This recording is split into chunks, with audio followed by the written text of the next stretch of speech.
Hola amigos, muy buenos días. Hay circunstancias que sufrimos en las que consideramos que Dios se ha olvidado de nosotros y juzgamos que no deberíamos pasar por esas circunstancias difíciles. Sin embargo, hoy día el Señor Jesús nos da muestra de cómo cuando Él enfrenta la adversidad está justamente en el centro de la voluntad del Padre. Así es, amigos, hay ocasiones en que estamos en el centro del huracán, pero estamos también en el centro de la voluntad de Dios. Las situaciones difíciles y adversas no significan que Dios nos ha abandonado, significa que Dios tiene un plan que está cumpliendo en cada uno de nosotros. Estamos leyendo en Juan 11, después de que Jesús resucitó a Lázaro, y esto va a despertar una ola muy fuerte en contra suya. Veamos a partir del versículo 45 hasta el final del capítulo, versículo 57. Dice así: muchos de los judíos que habían ido a ver a María y que habían presenciado lo hecho por Jesús creyeron en él. Pero algunos de ellos fueron a ver a los fariseos y les contaron lo que Jesús había hecho. Entonces los jefes de los sacerdotes y los fariseos convocaron a una reunión del consejo.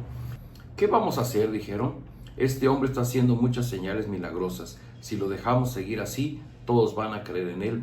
Y vendrán los romanos y acabarán con nuestro lugar sagrado e incluso con nuestra nación. Uno de ellos, llamado Caifás, que ese año era el sumo sacerdote, les dijo: ustedes no saben nada en absoluto. No entienden que les conviene más que muera un solo hombre por el pueblo y no que perezca toda la nación. Pero esto no lo dijo por su propia cuenta, sino que como era sumo sacerdote ese año, profetizó que Jesús moriría por la nación judía, y no solo por esa nación, sino también por los hijos de Dios que estaban dispersos, para congregarlos y unificarlos. Así que desde ese día convinieron en quitarle la vida. Por eso Jesús ya no andaba en público entre los judíos. Se retiró más bien a una región cercana al desierto y a un pueblo llamado Efraín, donde se quedó con sus discípulos.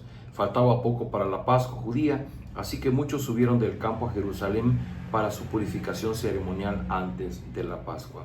Andaban buscando a Jesús y mientras estaban en el templo comentaban entre sí: ¿qué les parece? ¿Acaso no vendrá a la fiesta? Por su parte, los jefes de los sacerdotes y los fariseos habían dado la orden de que si alguien llegaba a saber dónde estaba Jesús, debía denunciarlo para que lo arrestaran.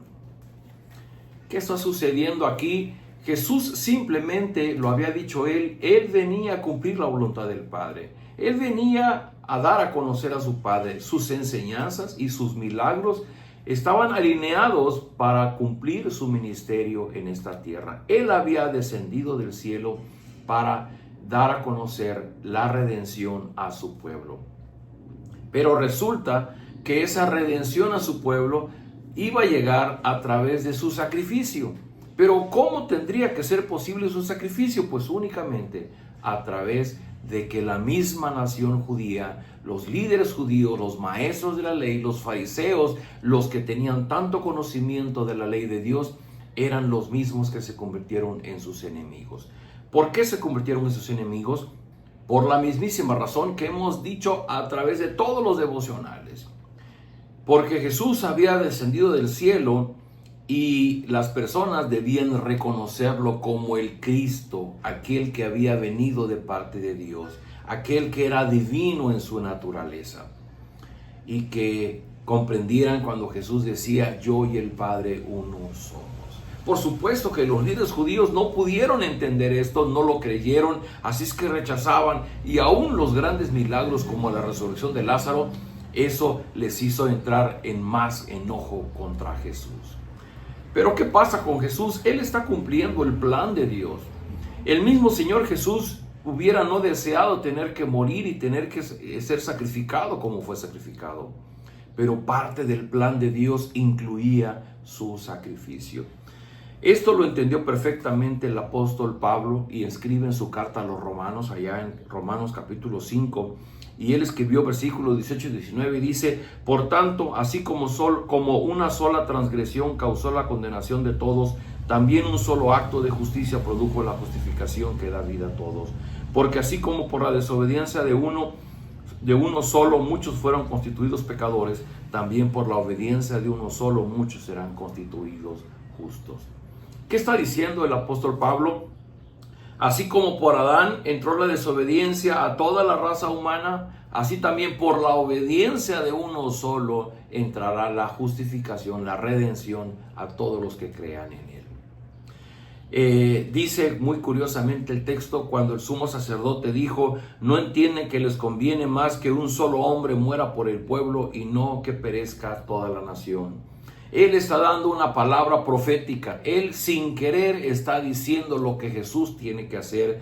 Y dice el pasaje, dice que esto no lo dijo por su propia cuenta, sino que profetizó que Jesús moriría por la nación judía, y no solo por esa nación, sino también por los hijos de Dios que estaban dispersos, para congregarlos y unificarlos. Así es que Jesús va camino al martirio, Jesús va camino al sacrificio, y él sufre la acechanza, sufre la amenaza de los líderes del pueblo judío. Dice en Juan capítulo 1 versículo 11, Jesús vino a lo suyo y los suyos no lo reconocieron, los suyos no creyeron en él. Jesús vino al pueblo judío, pero el pueblo judío no lo aceptó, no creyó en la divinidad de Jesús, y son ahora quienes son sus enemigos.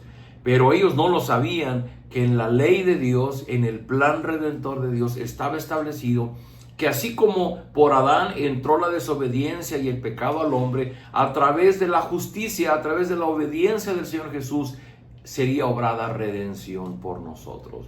Así es que, queridos amigos, yo les decía en un principio, no todas las circunstancias adversas significan que Dios nos ha abandonado. Significa que hay un plan de Dios que se está cumpliendo en cada uno de nosotros, y cuando enfrentamos las circunstancias difíciles es el momento de mirar a Dios y poder confirmar si estamos caminando en su voluntad. Porque al igual que estos señores judíos, ellos se sentían muy santos, se sentían muy devotos, pero estaban muy lejos de creer en Jesucristo como el enviado de Dios. Pero al mismo tiempo estaban siendo la mano de Dios para cumplir su plan redentor. A través de ellos vendría la cruz, el sacrificio para el Señor Jesucristo.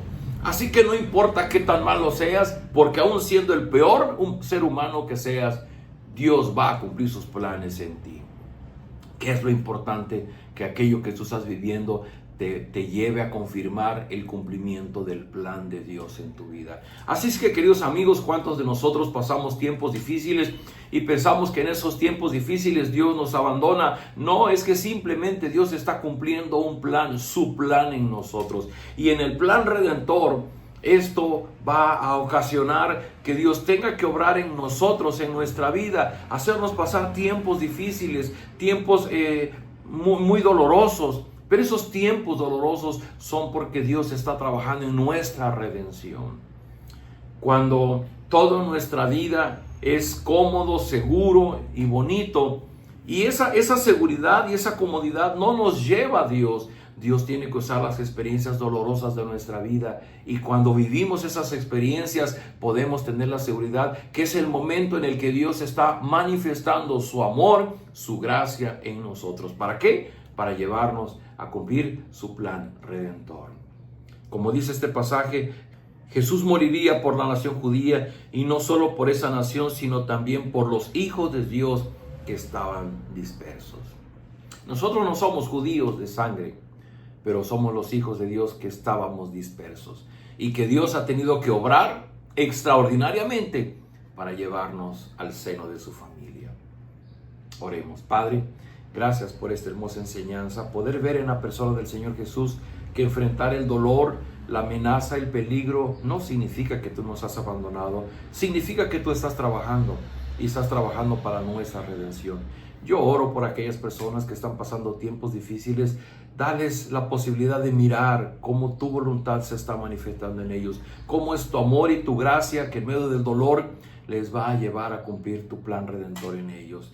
Te ruego, Padre, ten misericordia de nosotros, sálvanos, sálvanos de nuestra miseria, sálvanos de nuestros dolores, sálvanos de nuestras crisis, muéstranos el camino de la salvación a través de Cristo Jesús.